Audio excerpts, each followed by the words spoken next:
So now let's look at absolute inequalities. So what does the absolute value of a number mean? What does it mean? So for example now, if I tell you that what is the absolute value of 7? What does it mean? It means that what is the positive value of that number? So the absolute value of 7 is the same thing as 7. So when I write the absolute value of -7, it's telling you to find the positive of this number. So the positive of -7 is what? Is 7. So the absolute sign just mean that what? You do away with the negative and you only stick with the positive value of that number. So the absolute value of -3 is the same thing as what? 3. So how do we deal with questions that have absolute value when we are trying to solve inequalities? So here, the absolute value of x can be equals to x or minus x. So what do you mean by that? For example, there is no way to tell the difference between absolute 7 and what? Absolute of -7, because these numbers are what? They are the same. Absolute value of 7 is 7 and absolute value of -7 is also 7. So when we are solving inequalities, what we try to do is that we try to model each situation. So we first assume that the value inside is positive. That is, we assume that the value of x is x. Then we try to solve the inequality. Then also in the second instance, we assume that the value is negative. So we have -x and we try to solve the inequalities normally. So what do you mean by that? I will show that in the next example. So here we are told to find the absolute that we are told that the absolute value of 2x minus 3 is less than 4. So first we are going to the first scenario, we are going to assume that this number inside here is positive.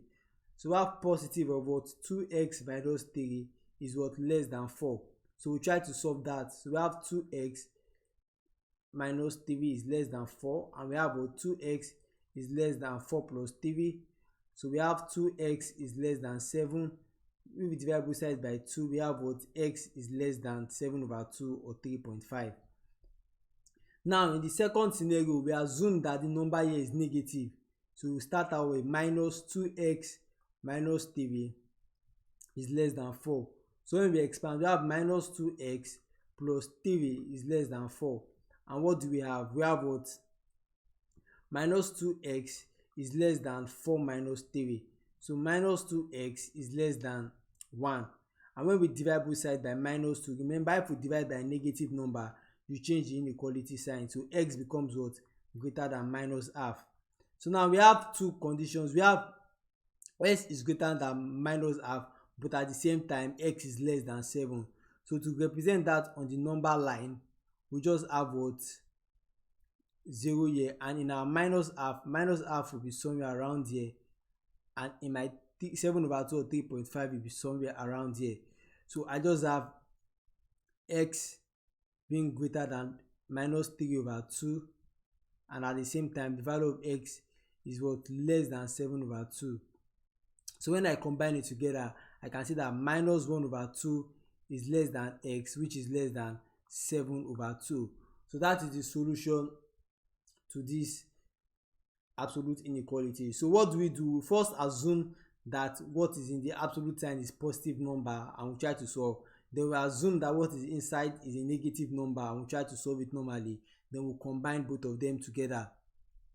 Let's check out another example. So here we are told that absolute value of 3x minus 2 is greater than 4. So first we assume that it's positive. So we have plus 3x minus 2 is what? Is greater than 4. So we have 3x minus 2 is greater than 4, and this becomes 3x is greater than 4 plus 2. So we have 3x being greater than 6, and we divide both sides by 3, and what do we have? We have x is greater than 2. So now we assume that the value inside of here is negative. So I have minus 3x minus 2 is greater than 4. Try to solve. So this gives me, if we expand, minus 3x plus 2 is greater than 4. So minus 3x is greater than 4 minus 2. So I have minus 3x is greater than 2. And if I divide both sides by minus 3, what do I have? I have x. This sign changes to a less than sign because I'm divided by a negative number. So x becomes less than what? Minus 2 over 3. So representing that on the number line, what would have result in? I have a 0 over here and I have a minus 2 over 3 over here. So I have x is less than 0 over 2 over 3, and at the same time I have x is greater than 2. So as you can see, they are not overlapping. So the answer is either x is greater than 2 or x is less than minus 2 over 3. Now let's move on to a last example under absolute inequality. And the reason why I've included this question in particular is because there's a special trick to solving this kind of question. So when you have an inequality sign between two absolute symbols, this question models the way in which you approach it. So first, now you are told that the absolute value of x minus 2 is less than the absolute value of what? X plus 3. Before we solve this, I want you to think about and imagine something now. So for example, if I say what is the absolute value of 7, what do you have? You know that it is 7. If I ask that what is the absolute number of minus 7, you know that is what? Is 7 also. But now if we look at this carefully, there's something that we can even do to make things more interesting. Now what is the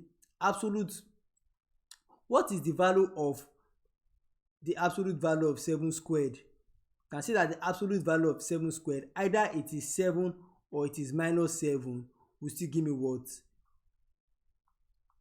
Will still give me what? 49. So this means that to convert this and to remove the absolute sign away, I can just find what? The square of both sides. So when I find the square of both sides, you know that 7 now squared is the same thing as having what? Minus 7 squared. So in this case, to remove this absolute sign, I know that the square of both sides must be equal. So this is the procedure that you follow when you have absolute terms in both sides of the inequality symbol. So here we just have what? X minus 2 squared is less than what? X plus 3 squared. So when you expand, x squared give you x squared, then you have x times minus 2 times 2, which gives me minus 4x, and I have minus 2 squared, which give me plus 4, is less than what? X squared give me x squared, x times 3 times 2 give me plus 6x, and 3 squared gives me 9. So as you can see, if I collect like times, I have x squared minus 4x. Then if I bring this over here, I have minus x squared. If I bring this over here, I have minus 6x is less than 9. And if I bring this over here, I have minus 4. Now x squared cancelled minus x squared. So I'm left with minus 4x minus 6x, which gives me minus 10x is less than 5. So if I divide both sides by minus 10, as you can see, I'm dividing by what? A negative number. So the inequality sign reverses. So I have x is greater than 5 over minus 5 over 10, or x is greater than, to the simplest term, 1 over 2. So this is how you go about questions in which you have inequalities on both sides. You square both sides and you solve it normally. So representing this on the number line, you have 0 here and you have the minus half over here. So it's telling you that the value of x is less than minus half. So that means it's coming towards this direction. So this sums up what you need to know with regards to absolute inequalities.